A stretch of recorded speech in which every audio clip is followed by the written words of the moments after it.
So welcome everybody. Thanks for having me today. And I think one of the reasons you are here is my title. I love to be offensive, like why are you don't ready, or why aren't you ready for containers in production?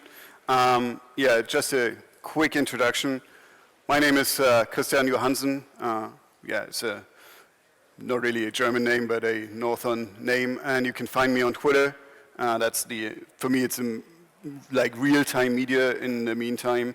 And today's session should cover something like how can you face containers in the future? What are the challenges, especially from the perspective of an enterprise IT? So what are the challenges you're facing?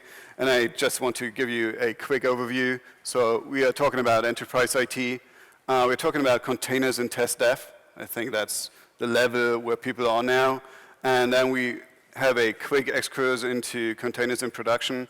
And then I will go to what the solution could be and how we can solve compliance in this solution as well. So it's like a full talk about everything. And let's start with the enterprise IT. So what is enterprise IT, and what is an enterprise, and what are their challenges? So let me just quickly raise a few hands in the room. Who is working for an enterprise company? Oh, okay, oh, that are a lot of people. Who's running a configuration management tool? Okay, not everybody. Good enterprises. And who's using test dev and containers in the same way, like containers for test dev? Anybody? Okay, nice. And who is using this in production? Okay, that's what I wanted to see. So four lucky guys in the room. You can skip that talk, so no worries, you're fine. So for me, it's like, how can we define what the challenges are? And from my perspective, enterprise companies are driven by two things. One is time, one is money. Yeah. And it's like if you go into production companies, if you go into airspace, aircraft, everything, like everybody is driven by making more money in less time, right? And the definition of an enterprise company, I actually looked it up in Wikipedia because I think the Americans have a different way of talking about enterprises. So for me, it's a bit smaller, but 40 up to 50 million revenue and more than 500 employees is per Wikipedia definition an enterprise company. So these companies facing some challenges in their IT. And if we look into IT, it changed a lot from the back office IT, which were there for logistics or for delivery and banking stuff. It changed a lot into visible IT, like you have to have IT translated into marketing.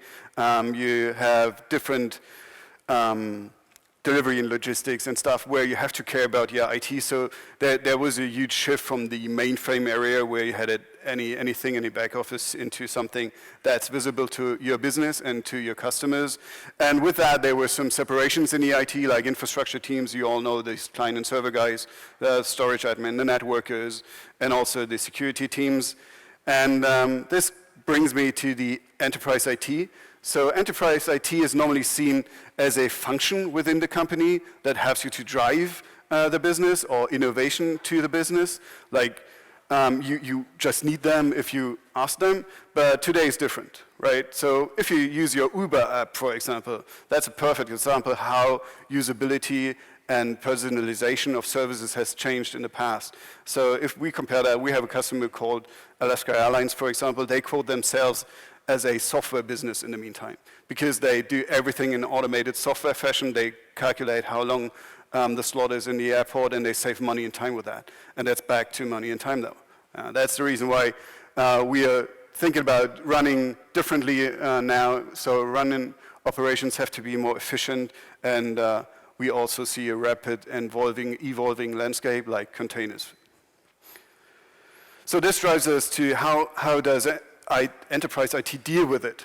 So normally you have these, no offense, these DB2 admins in their Birkenstock, I don't know the English word for that, sitting down in the basement, and they care about the really important databases, right? So there's a so-called legacy IT, operational IT. These are the people who care really if something happens. So if my Lufthansa ticket is booked in the wrong way and I miss my flight because of an ETICS failure that may cause something in my whole life or in my daily business, for example. That's from our perspective, operational IT. So these guys care about their business. And then we all also can see that there's something coming up like in innovation IT. And I talked to a lot of people today, and they were like, hey, yeah, but we are part of that business, but we are like a spun-off in the company. We care about compliance, we care about containers, about software delivery, how can we do changes in the future. So it's more like a bimodal IT now, and that's what we see. But the thing is, enterprise companies have to deal with both of them. Right? So you want to drive your innovation rate, but you don't want to lower your risk. So you want to be sure that everything is compliant. You want to be sure that everything is running, even if you go and drive the business faster. And one instrument for that was, who knows, the company is called Chef, and we have a configuration management. So configuration management was one of the things that allowed you from a business perspective or an enterprise IT perspective to build a system in a trusted and a known state. So like configuring a system and say what it should look like. And it's also referred to as an IT automation. I think everybody talks about IT automation today or did in the past. And some of the benefits are well known. You increase stability, you have historic records, you have logging, you have all that stuff, and you decrease your risk and have greater security through configuration management. And if we talk about the Chef perspective of things, Chef is infrastructure as code, so we describe all these things in code. And the good thing is you can programmatically change things, you can treat them like code, you can do them, put them into a repo, and like any other code base, yeah. And your node actually complies to a rule set, and this rule is applied to that node. So from an old company enterprise IT perspective, this is what your system should look like. And in my opinion, it's really simple. You just say what you want. So it's like a desired state configuration of what you want to do or what you want to have in the past. Why should I care? This talk is about containers, right? This is the reason why. You never thought about automation, you never thought about config management? Okay, do your software update. Bring someone down to the basement to the DB2 guys and say, hey, do that update tonight, right? So this is what happens. Or this. How about coming home and it's 5 degrees and your cat has died because it was too cold? Okay, 5 degrees, it's not too cold, right? And even banking environments. If you don't care about your configuration state, it may offend your business, right? This is, by the way, the best example, because this happened last week. No offense if someone from 2003? No. Okay, sorry about this. But this is a really good example for, we don't care about your config state, and if we care, we have to detect what the issue is, right? So in this case, it was an open port on a router. You could detect that if you want to, right? Unreal examples are too, right? So anybody knows Mr. Robert? Okay. So this is when they hacked facilities of a banking environment of a huge conglomerate, and this guy was able to do this by just compromising their data centers through their AC conditions in their data centers. So that was a quite good example for IoT breaches in environments, and if you have a config state and you can rely on that and you can ensure that it is in the state it should be, you may overcome these fears. So we had a look into the enterprise IT, and now go for the containers. Well, what's the usage of containers mostly? They help you to have the definition of containers is a bit different, so what they can help you with, I'll show you in a minute. So they offer you an alternative approach to server virtualization. Everybody knows server virtualization, right? VMs, all that stuff. 2, 3 global players in that space. And you want to package your application in a standardized way for software deployments. I talked to a lot of people and we were like, hey, we packed that artifact into a container, we checked it and it's all right, it works. That's the typical thing. So the good thing is containers are much smaller than virtual machines, and they just share some of their resources. So from a development perspective, that's really good, because think of spinning up a 20 gigabyte VM for a test instead of 5 seconds for a Docker container in a direct connection without SSH or WinRM, for example. So that's a big impact into how we deal with that from a testing perspective. And I think there are some values, right? So everybody who does software development knows continuous integration pipelines, so they want to test their code really fast and reliable. And one of the good things is, if you use container, it's really easy, right? So you can just start with it immediately, and you can ship your code as often as you want. And that's one of the mindsets, by the way, of DevOps, shipping small commits, fail fast, not shipping huge freezes after 6 months and fail badly, like the examples we had before. And yeah, the sense of that, or the essence of that, is to minimize the risk for your shipments. So if you ship anything into production, and yeah, these automated builds run in specific environments, so you can promote artifacts from a test dev environment into a staging environment later in production. So that's one of the use cases for containers, right? So they help you to become fast and automated and to simulate a production environment. The other thing is they can help you to build a better relationship between operations and development. They are cheap and faster. That's something we already saw. And they are not as fat as virtual machines are. So I told you about the example with the big VMs on an environment. There are some different technologies, by the way. That's the reason why I called it container, because I don't know what's there tomorrow, right? Actually, there are Docker and Rocket. That's the most, from my perspective, at least the most famous examples there.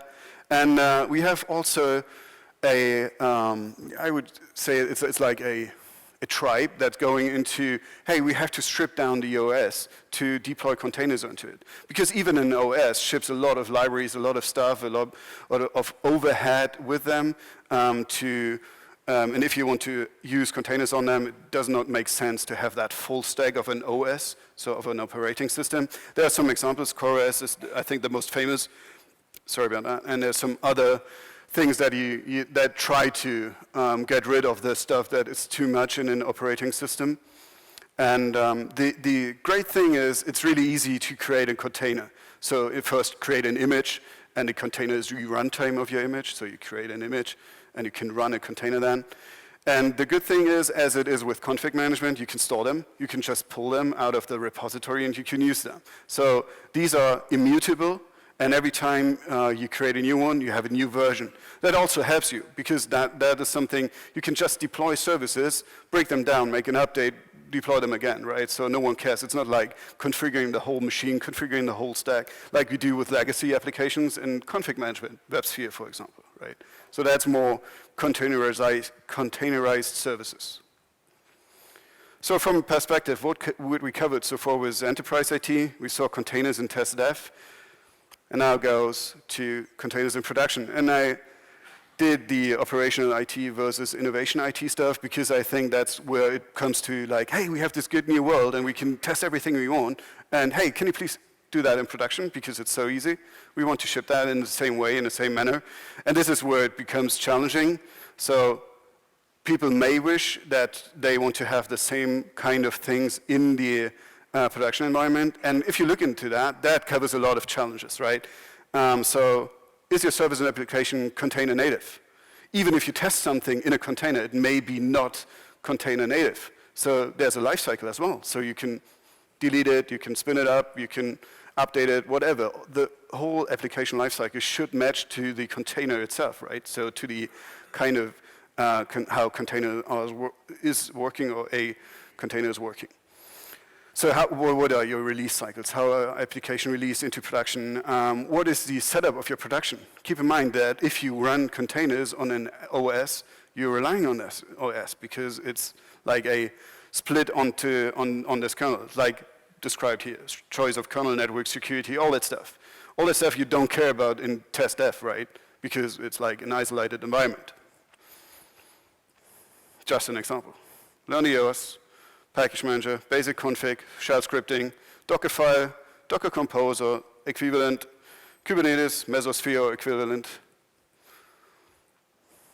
That's what you have to do in a minimum, right? So you have to deal with the containers. You have to deal with the description of the image. You have to deal with how can I do my cluster? How can I manage all these machines? Because it's a microservice, right? So if you have a Perl searcher and it's one of the services and you have to scale it to 100 of them because it's holiday season and everybody buys something, then it may have to scale, right? And you have to cover that. So there's so many components, and it's about like this animated image shows that everybody has to deal with it.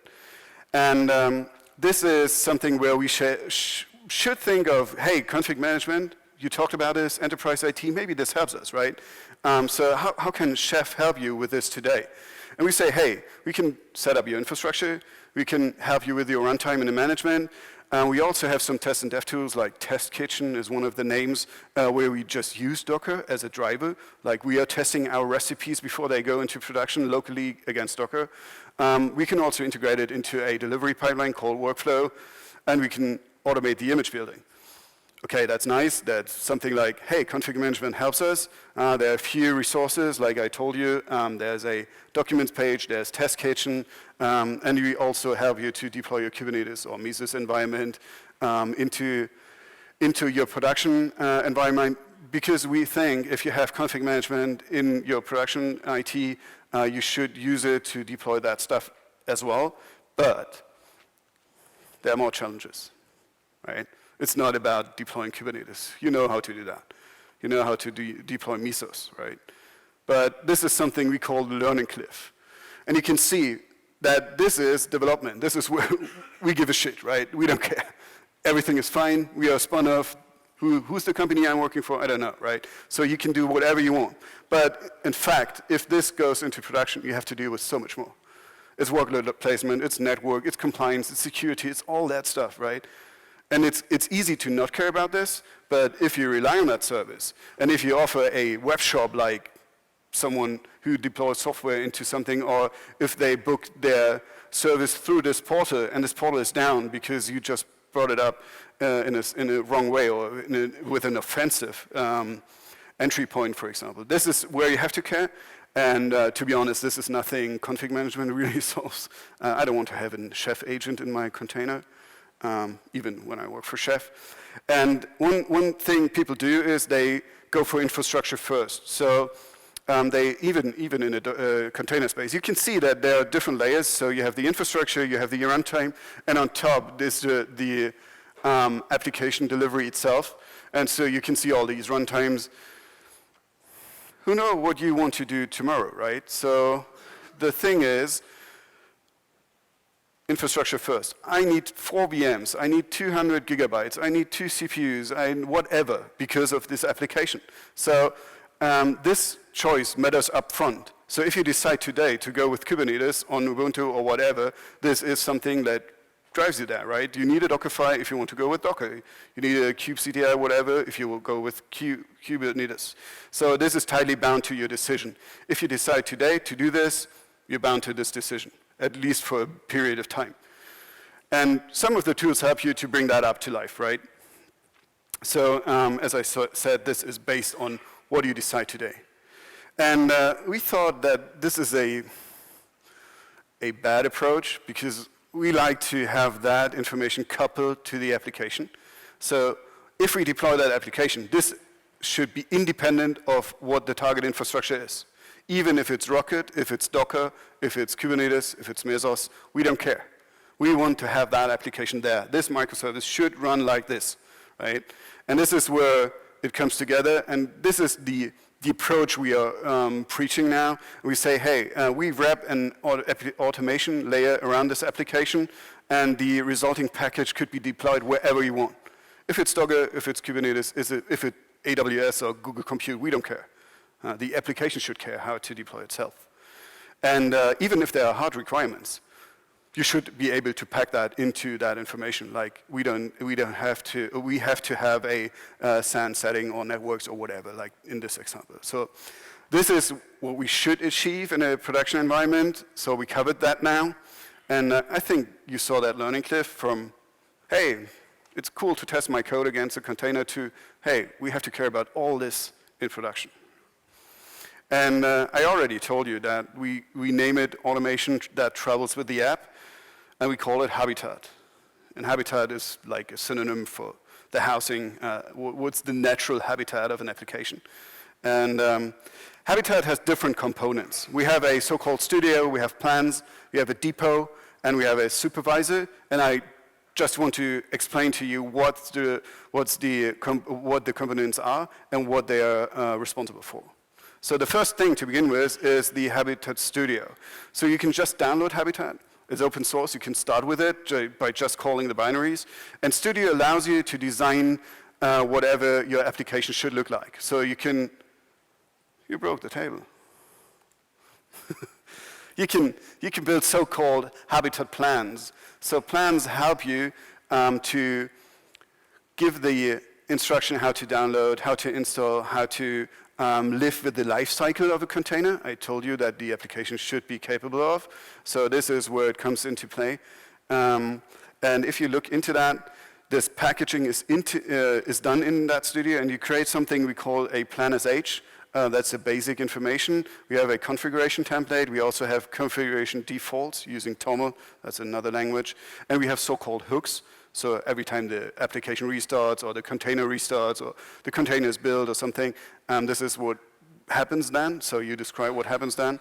And at the end, this outcome is a package. It's an immutable package. That's interesting. We don't care about any chef clients. So it's just a package. It's a binary. And that could be Dockerized. So we can do something like, hey, take all this information that is in that package and put it into something Docker can understand, or Kubernetes can understand, or Rocket can understand. So that's something you build the application, you build the intelligence with that application, and you export it into something which could be done, which could be used then in Docker. And this is how it looks like. It's just a screenshot, right? So you can see the config, you can see the hooks, and you can see in the plan as H as well. So by the way, that looks like code, right? So it's like a repo. And this is an example of this. I like the name, by the way. It's a hard package. So that's something in the German language that relies to something that is immutable, maybe. And as you can see, that's the whole description of how this works. So you can start with a plan. You just create it, simple as a Docker file, and that's true in that case. You can just enter your studio, define your plan, do your configurations. By the way, what this is and how this should look like, we can check that if you come to the booth, and we can do a real-time demo of whatever you want to see. And at the end, you can see build your artifact. So your plan becomes an artifact. That's the target, right? And the thing is, if it's an artifact, and you all know Nexus, bin tray, all that stuff, repos, right? You want to push that into your repo. You want to have that available, and you want, because it's immutable, it's versionized. So in that case, you use the depot to place and download your application packages. And as you can see, you just do a post-process of the target environments. And as you can see, it's just like easy as it is here. Like the command is hub export, and then you just define what the target infrastructure is. So we don't care if Kubernetes wins, if Mesos wins, if someone else comes up, if you want to deploy something into bare metal because you get rid of virtualization. We don't care, because the information about this is packed to the application. And then you can just run and test your artifact. In this case, it's Docker run, just to deploy it in Docker and test and play around with it. So you saw that this is where you can place your artifact in. That's the Habitat depot. And there's something more interesting from my perspective. With every package, there's something we call the supervisor. And a supervisor, everybody knows what a supervisor is, a sidecar of a container? Okay, that's interesting. So the thing is, if you deploy an artifact into Kubernetes, for example, the application itself does not know that it is a cluster application. It does not know if it has a master-slave configuration or a master-less configuration. So we have a supervisor that's sitting within that package. So it's part of the artifact, and it's a built-in service discovery. So as soon as the node comes up, there's a gossip protocol that gets active, and it checks for the other nodes. So if you have a Redis and you have 5 nodes and you deploy them using Kubernetes, the gossip protocol and the supervisor ensures that they know of each other. And this is how they deploy their cluster construct without any external infrastructure. So no one told them to do, it was part of the plan. Right? So this is how you can scale. Because imagine you have to scale from 5 to 100 because holiday business is coming up. You can use that. It's just the supervisor detects that there are more nodes up now. The gossip detects that they are part of this application. And this is something like a self-organized ring topology. So, and the good thing is, we're talking about gossip. In my past, I was working for a company that deployed distributed databases, and they had something like gossip. It's like a ring architecture, so you don't have to care about this. It's just bring that in, and there's no point of failure because every node is the same. So this is how it works, right? So they talk to each other. There's no master. It's a masterless architecture. And the good thing is, you can see that there's an API as well, so you can check from outside the health of your application, for example. How do you health monitoring for Docker containers? How do you do that for Mesos, Kubernetes, and Docker at the same time? You can't, right? And that's one of the benefits as well, that you can access this information from outside, independently where your application is running. So, in fact, that's the whole summary. I think these guys are next to us. So we have this package from it. We have this build service. So this builds the package. We have this artifact, which is the result of that. And this is put into the depot. And after that, we have the runtime environment that allows us to deploy that wherever we want, right? With the network information, with the health status, with all that stuff. Okay? Why? It's a simple, secure, and robust software packaging system. It's independent of your target infrastructure. It bundles only what you need, and this is really important. Do you guys know the image of your Docker container? Have you looked into it? Do a Docker history, for example. I think in 50% of the time, you will find something like an update, apt-get update, and your image was blown from 50 to 600 megabytes. And this is something we solve. We don't care about this. We care about the libraries that have to be on site. We have to care about the stuff, the dependencies that are needed by this application, right? And if you want to update something, you build a new package. It's immutable, right? There's a version, and there's a hash, and every time you update something, this is what happens. So it's just the dependencies of your application. It's not the full apt-get update 600 megabyte container image you may need and then put your stuff onto it or build a new layer because of a new update. So we keep that really small and simple. And it allows you to have this embedded orchestration engine or choreography. That's really hard for a German guy. That allows you to apply that cluster topology without any cluster management from outside. And it allows you to have continuous deployment without the traditional tooling, because you can do that in a studio, you can deploy it.